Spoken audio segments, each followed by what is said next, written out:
Assalamualaikum. Assalam.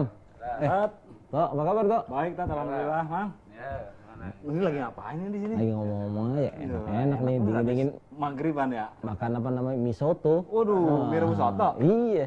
Mau tuh, cuman saya barusan makan, Tat. Begitu ya. Masih kenyang. Dari mana ente? Dari rumah, Tat. Tadi saya lagi dengerin radio. Terus? Lagi nyimak-nyimak siaran radio, atau radio mana gitu ya. Dia lagi ngomongin masalah suri tauladan Nabi. Saya pengen nanya nih sama Ustadznya. Kenapa? Apa kita masih pantas disebut umatnya Nabi Muhammad tadi? Sementara nih zaman nih udah berubah total nih. Gitu ya. Dibandingkan dengan zaman Nabi Muhammad dulu gitu kan. Dengan zaman sekarang. Menurut Ustadz gimana, Tat? Nah, gini. Ada juga apa namanya? Seneng nih dengan pertanyaan inti nih. Karena terkadang ada sebuah ayat itu bercerita atau menginformasikan kepada kita tentang suri tauladan Nabi Muhammad SAW. Iya. Dan bahkan ayat ini sering diungkapkan di mana-mana. Apalagi kalau bulan Maulid. Iya, iya. Peringatan Maulid. Udah deh, ini ayat gacoan deh tuh. Mubalik itu pasti baca ayat ini deh. Apa tuh, Tat? Allah Subhanahu wa taala berfirman, "A'udzubillahi minasyaitonirrajim. Laqad kana lakum fi Rasulillahi uswatun hasanah." Nah, ayat ini berbunyi yang artinya sungguh telah terdapat pada diri Rasulullah sallallahu alaihi wasallam contoh yang baik. Nah, ayat ini terkadang berhenti sampai di situ. Emang ada terusannya, Tat? Ada terusannya. Dalam satu ayat tapi dibacanya di umum hanya sebatas itu kadang-kadang. Uswatun hasanah. Sampai uswatun hasanah saja. Oke. Padahal ayat itu masih nyambung tuh. Sambungannya apa, Tat? Liman kana yarjullaha wal yawmal akhir wa zakarallaha katsiran. Jadi, kalau kita berbicara tentang Rasulullah itu memiliki keutamaan, sifat-sifat yang baik sehingga pantas dijadikan contoh teladan bagi kita, itu mah kalau menurut saya no comment lah. Udah pasti istilahnya seperti itu. Rasulullah akhlaknya mulia, Rasulullah memiliki sifat-sifat yang baik dan terpuji. Bahkan Allah Subhanahu wa taala memuji Rasulullah dengan firman-Nya, "Wa innaka la'ala khuluqin azim." Sungguh engkau hai Muhammad memiliki akhlak yang sangat agung, sangat mulia. Allah aja muji kepada nabinya. Artinya bab tentang bagaimana keutamaan Nabi Muhammad SAW itu adalah sesuatu yang sudah sering diungkapkan. Iya. Namun pertanyaan ente nyangkut ke lanjutan ayat tadi tuh. Tidak banyak orang yang mengungkapkan siapa yang pantas atau kriteria apa yang bisa menjadikan seseorang itu pantas mengikuti pengikut Nabi atau mencontoh uswah hasanahnya Nabi. Nah, ada 3 tuh. Apaan aja, Tat? Ngomong-ngomong kok kering banget nih. Nah, Mang Kuy, cariin apa kek sini yang hangat-hangat. Air kek. Wedang jahe ada nggak wedang jahe? Coba bikinin teh. Bikin. Boleh Teh deh. Mang, komplit dikit Mang. Besok-besok ada wedang jahe ya? Iya, dong. Warungnya jangan begini-begini, ada kemajuan kek. Iya. Yuk kita lanjutin. Ayo, gimana, Tat? Jadi ada 3 kriteria dalam ayat tadi. Itu surat Al-Ahzab, surat ke-33, ayat 21. Yang pertama. Bunyinya gimana surat Al-Ahzab? Yang tadi, laqad kana lakum fi Rasulillahi uswatun hasanah liman kana yarjullaha wal yawmal akhir wa zakarallaha katsiran. Yaitu 3 kriteria itu. Yang pertama adalah mereka-mereka yang mengharapkan pertemuan dengan Allah Subhanahu wa taala. Dia mengharapkan Allah, artinya mengharapkan bertemu dengan Allah, mengharapkan rahmat Allah Subhanahu wa taala. Ini yang pertama. Yang kedua, bagi mereka yang ingin berjumpa, ingin ketemu dengan hari akhirat, yaumul akhir, hari setelah dunia. Seseorang nanti masuk kubur, penantian di alam kubur, habis itu dibangkitkan oleh Allah Subhanahu wa taala, itu yang disebut dengan yaumul akhir. Hari sesudah dunia ini. Maka Yang ketiga, wa dzakarallaha katsiran, dan orang yang banyak berzikir kepada Allah Subhanahu wa taala. Ini 3 kriteria yang jarang diungkapkan.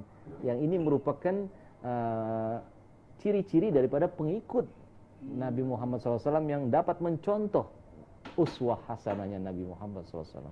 Nah, pertama nih.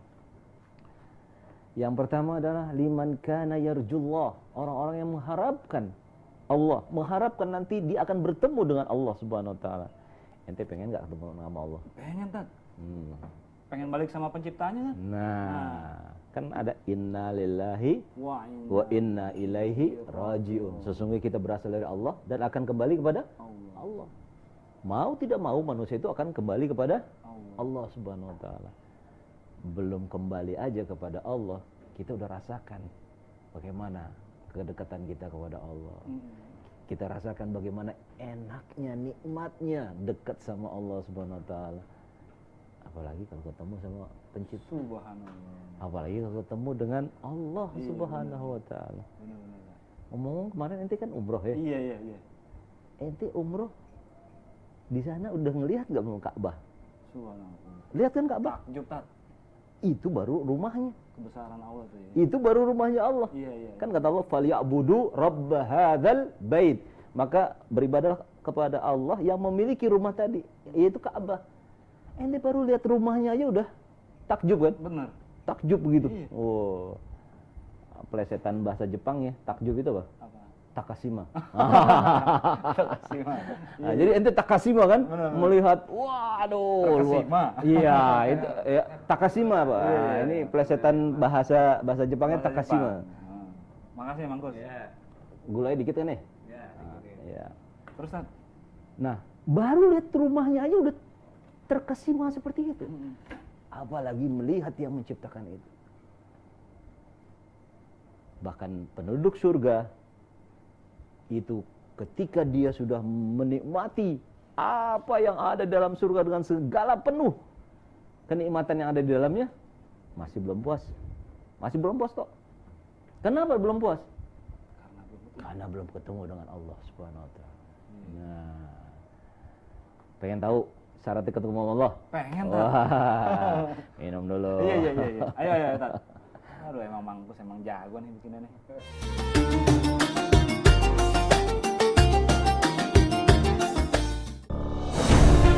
Ketika keindahan dunia merebak keselarasan, berbagi kemesraan.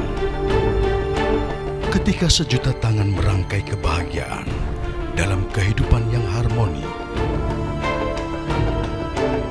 Ketika zakat Anda wujudkan indahnya dunia.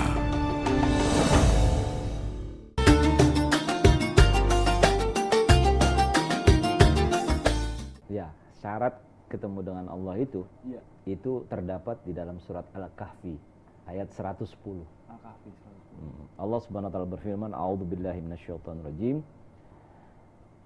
Faman kana yarju liqa'a rabbih faly'amal 'amalan shalihan wa la yusyrik bi'ibadati rabbih ahada."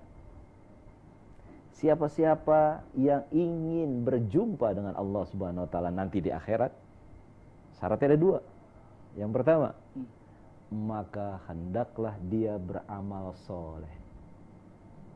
Amal yang sesuai yang dimaksudkan oleh Allah Subhanahu wa taala. Itu amal yang saleh. Yang kedua, wala yusyrik bi ibadati rabbih ahada. Jangan pernah berbuat syirik kepada Allah Subhanahu wa taala. Oke, yang pertama. Hendaklah manusia itu beramal saleh. Amal itu arti perbuatan. Saleh arti yang dimaksudkan oleh Allah Subhanahu wa taala. Jadi semakin seseorang berbuat sesuatu yang Allah sendiri suka terhadap perbuatan tersebut, sesuai dengan ketentuan Allah, sesuai dengan aturan Allah Subhanahu wa taala yang dicontohkan oleh Nabi Muhammad SAW, maka semakin dia banyak melakukan amal soleh, berarti semakin dia bisa bertumbuh dengan Allah. Itu garansi dari Allah. Itu garansi dari Allah. Iya. Jadi jangan dia melakukan amal-amal, perbuatan-perbuatan yang tidak disukai oleh Allah Subhanahu wa taala. Semakin seseorang melakukan perbuatan-perbuatan yang disukai oleh Allah, semakin dekat dia bisa bertemu dengan Allah Subhanahu wa taala. Itu yang pertama. Yang kedua, untuk bisa bertemu dengan Allah, jangan berbuat syirik kepada Allah Subhanahu wa taala. Jangan melakukan tindakan-tindakan syirik kepada Allah. Musyrik maksudnya? Musyrik itu orangnya. Oh gitu. Orang yang berbuat syirik namanya musyrik. Perbuatannya adalah syirik. Percaya sama dukun. Nah, itu dia. Udah nggak bakalan dapat jaminan ketemu sama. Sekarang kan rame nih orang nih. Iya. Sedikit-sedikit dukun, sedikit-sedikit dukun. Nah, ini nih. Benar. Gimana orang bisa mencontoh perilaku Nabi dan menjadikan Nabi sebagai uswah hasanah, tapi dia suka ke dukun? Iya. Masuk akal nggak? Justru Nabi Muhammad SAW memberantas perdukunan pada saat itu. Iya. Memberantas segala bentuk penyembahan kepada selain Allah Subhanahu wa taala. Berhala itu. Berhala, patung-patung, percaya kepada dewa-dewa dan sebagainya. Yang kepercayaan seperti itu tuh udah ada di zaman Nabi Muhammad SAW. Oh gitu. Ente tahu mang, begitu Nabi memberantas yang namanya patung-patung itu di sekitar Ka'bah pada saat itu, ada berapa jumlah patungnya? Wah, ribuan kalau itu. 360 kira-kira. Dalam riwayat itu 360 patung itu ada di dalam Ka'bah. Itu dipuja, disembah oleh mereka Arab-Arab jahiliyah dulu itu. Iya. Seperti itu.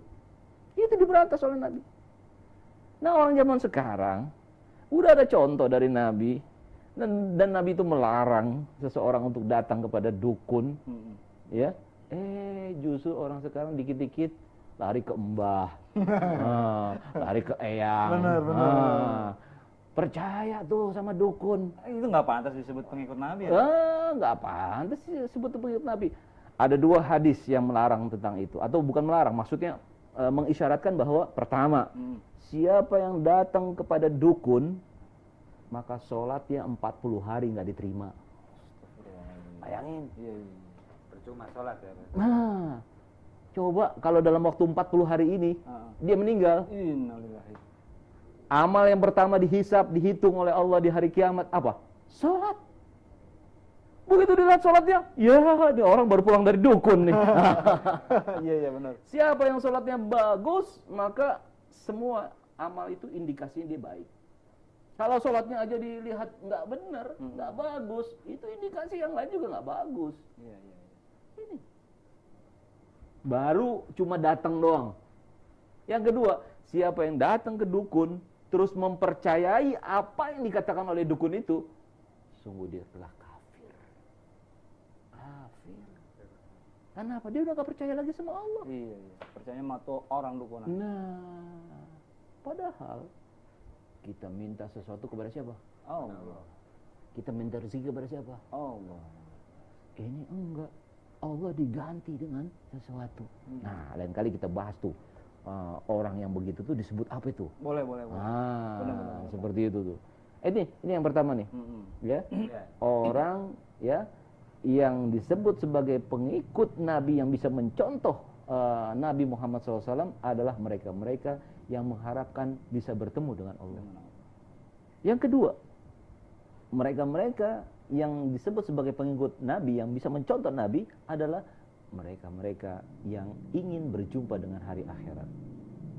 Kalau ingin berjumpa dengan hari akhirat, berarti dia sadar dong bahwa segala tindak tanduknya, perbuatannya di dunia ini akan dilihat, akan dinilai, akan dicatat dan dibalas. Pasti emang apal nih ayat ini gampang. Wa may ya'mal misqala dzarratin khairan yara wa may ya'mal misqala dzarratin syarran yara. Siapa yang melakukan satu perbuatan ya sekecil apapun kebaikan pasti akan dinilai. Siapa yang melakukan satu perbuatan sekecil apapun itu keburukan akan dilihat oleh Allah Subhanahu wa taala. Artinya apa? Bahwa apa yang seseorang lakukan di dunia ini nanti merupakan cerminan dia di akhirat. Semakin dia baik tindak perbuatannya di dunia ini, itulah merupakan gambaran yang akan dia dapati di akhirat. Kebayang nggak bagi mereka-mereka yang korupsi, bagi mereka-mereka yang mengambil uang rakyat, uang negara. Itu seperti apa itu dosanya? Di nerakanya di tingkat berapa itu, Tad? Wallahu a'lam bishawab. Gimana itu tanggung jawab dia itu? Benar. Uang rakyat, uang negara. Berapa penduduk Indonesia? Betul. Berapa banyak dia harus minta maaf terhadap rakyat Anak Indonesia? yatim itu. Wah, luar biasa. Orang yang makan harta anak yatim seperti apa? Orang yang memakan harta riba seperti apa dosanya? Nah, yang kayak begini-gini ini membuktikan bagaimana ya apa yang dilakukan oleh seseorang itu cerminan kepada akhiratnya seperti itu. Sehingga kalau orang-orang yang akan mencontoh Nabi sebagai uswah hasanah, dia akan berjalan di dunia ini sesuai dengan tuntutan Rasulullah SAW. Karena dia yakin bahwa dia bakal kembali kepada Allah dan perbuatannya akan dinilai, dihisab dan dibalas sesuai dengan amal perbuatannya masing-masing. Maka dari itu, yuk kita takut akan apa yang Allah akan balas kepada kita di hari akhirat nanti. Nah, seperti itu. Yuk kita minum lagi yuk.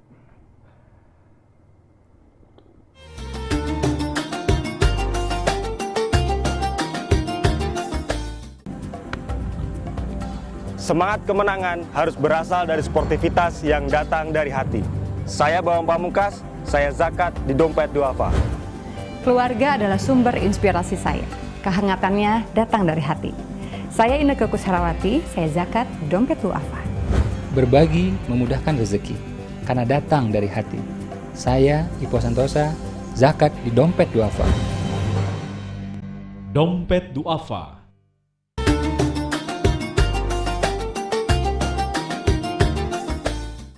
Itu yang kedua ya, Iya. bahwa seseorang itu dia akan berjumpa dengan hari akhirat sehingga dia melakukan perbuatan-perbuatan yang kira-kira dapat menyelamatkan dia dari siksa api neraka nanti. Cuman dirinya sendirinya lah yang tahu. Iya, betul. Yang ketiga, ciri yang ketiga ini di dalam surat Al-Ahzab ayat 21 yang tadi kita baca itu, wa zakarallaha katsira, yaitu orang-orang yang banyak berzikir kepada Allah Subhanahu wa taala. Kita kan diperintah ini zikir sama Allah yang banyak. Apa kata Allah dalam Al-Qur'an? Fazkurullaha dzikran katsira. Maka hendaklah kalian berzikir kepada Allah dengan zikir yang katsir. Katsir itu bahasa Arab artinya apa? Banyak. Nah, diambil tuh orang kita tuh, kasir itu yang megang duit banyak, apa namanya? Kasir. Iya. Dari bahasa Arab tuh kasir, banyak artinya. Iya. Benar. Sehingga berzikir kepada Allah jangan yang sedikit, tapi kasir. Jangan tanggung-tanggung. Fazkurullaha zikron kasiran, artinya apa? Banyak berzikir kepada Allah. Karena dengan kita banyak berzikir kepada Allah, diri kita senantiasa ingat kepada Allah di mana saja kita berada. Baik di rumah, di kantor, di pasar. Nah, kalau orang ingat di kantor, dia saat itu dilihat oleh Allah, dia ingat, mau gak dikorupsi? Nggak bakalan ngentit tuh duit. Nah, benar. kalau dia di pasar, dia ingat sama Allah, mau gak dia curang timbangan? Iya. Nah, mang di warung, mau gak curang? Enggak kan? Mau gak mengecewakan pelanggan? Nah, nanti warungnya gak berkah. Katanya warungnya namanya warung berkah ya. Nah, Harus berkah ya. Sehingga apa? Inilah ya yang harus kita sadari, bahwa di dalam hidup ini kita senantiasa harus ingat kepada Allah. Selalu tuh. Dalam segala hal. Selalu, iya. Ya. Dalam setiap kondisi kita selalu ingat kepada Allah. Ini yang membentengi diri seseorang supaya terus-menerus dia mencontoh Rasulullah. Ada satu golongan di dalam Al-Quran yang ternyata mereka memiliki sifat tidak berzikir kepada Allah dengan banyak. Siapa tuh, Tat, golongannya? Golongan apa tuh? Itu terdapat dalam surat An-Nisa ayat 141 sampai 142. Ternyata orang atau golongan yang gak banyak berzikir kepada Allah itu adalah golongan munafikin. Orang-orang munafik. Apa firman Allah dalam ayat itu? A'udzubillahi minasyaitonirrajim. Wala yazkurunallaha illa qalila. Saya ambil penggalannya aja nih, yang kaitannya kepada sini.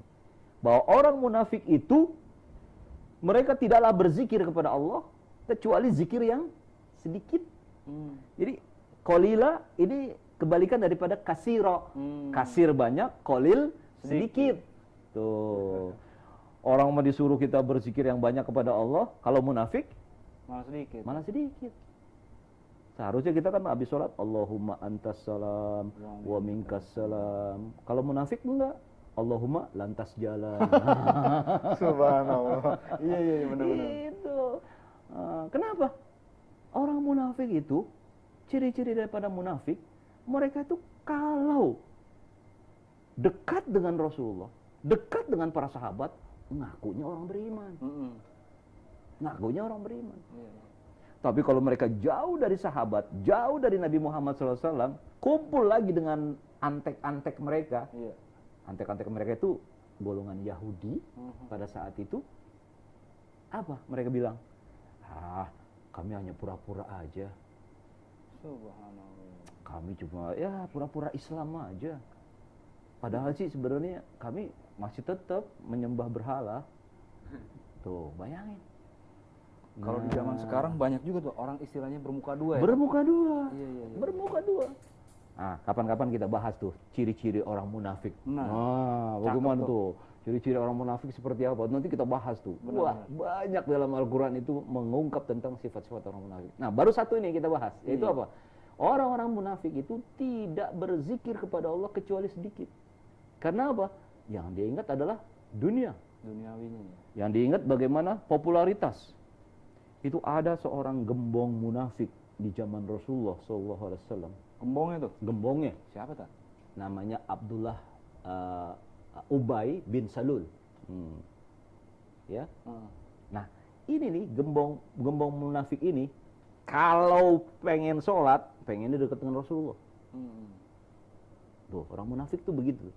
Tapi begitu dia keluar dari jamaah Rasulullah, dalam hati dia, gimana caranya nih mengacak-ngacak jamaah Rasulullah?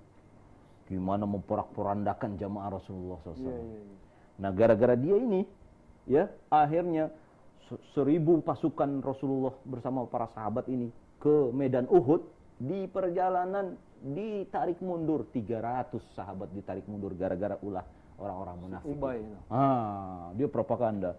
Ngapain jihad, ngapain perang bersama Rasulullah? Nanti mati kamu. Panas-panas terik padang pasir gini, ngapain berperang? Udah mendingan kita pulang. Enak di rumah. Seperti itu. Ya. Ini. Bagaimana mungkin seorang yang hatinya itu seperti munafik bisa mencontoh Rasulullah SAW? Untuk kita tidak mencontoh sifat-sifat munafik inilah, maka akhirnya ciri yang ketiga tadi, wa zakarallaha katsiran, banyak berzikir kepada Allah.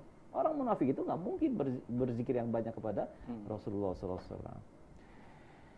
Sahabat Zakat TV yang berbahagia, maka untuk bisa menjadi umat pengikut Nabi Muhammad SAW yang bisa menjadikan Nabi SAW sebagai uswatun hasanah, di dalam surat Al-Ahzab ayat 21 tadi ada 3 kriterianya, yaitu liman kana yarjullaha wal yawmal akhirah wa dzakarallaha katsira, yaitu orang-orang yang senantiasa mengharapkan dia dapat berjumpa dengan Allah Subhanahu wa taala.